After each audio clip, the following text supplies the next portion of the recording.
So hello, I'm Alistair Day. I'm the co-founder and master distiller at R&B Distills. So we hope to produce about 800,000 litres of pure alcohol a year at Machrihanish. Yeah, so we've designed the process already for Machrihanish. We're basing it on a 2.5 tonne mash, which will give us 12,500 litres of wash. So 6 washbacks initially, with room for another 4, 12,500 litres. We are going to use a mash filter rather than a mash tun.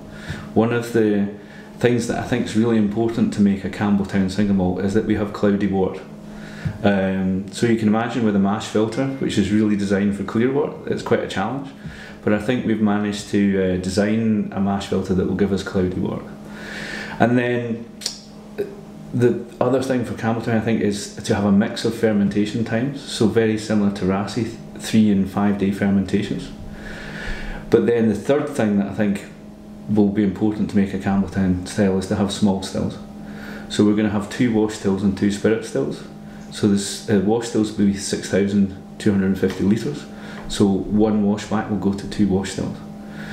We intend to have different line arms on the stills, so that one set of stills will produce a lighter spirit and the other set of stills produce a heavier. So each day we'll produce 2 different styles, a heavier and a lighter, but very much in the Campbeltown style.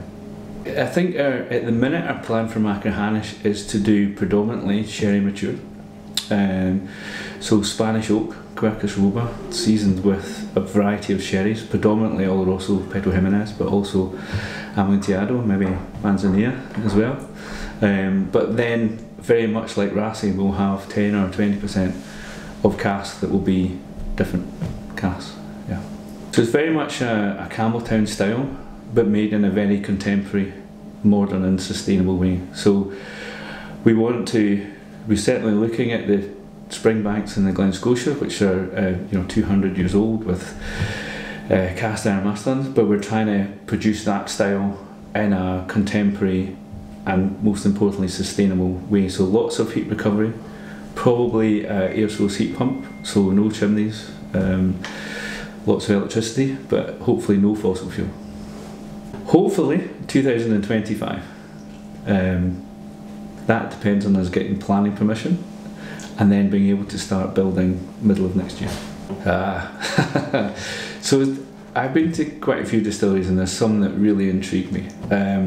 One distillery that I think's doing something really interesting is Inchdairney. It's a very modern distillery and they're doing really interesting things. They have a mash filter and they can use put any grain through the process. It's not just malted barley. And I think that's fascinating because you can produce different styles. They have their washbacks are outside, so they can produce summer and winter spirits. You can use winter barley as well as summer barley. It's really interesting distillery. So I'm not saying I would, but it's a fascinating distillery that I find very interesting.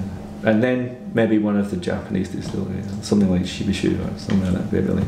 I do, yeah. So probably horrify everyone with this, but it was probably a Bell's and it was probably drowned with iron brew.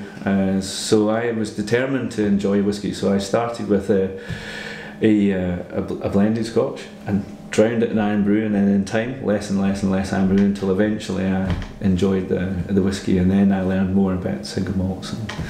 But yeah, that's how I always determined to enjoy whiskey.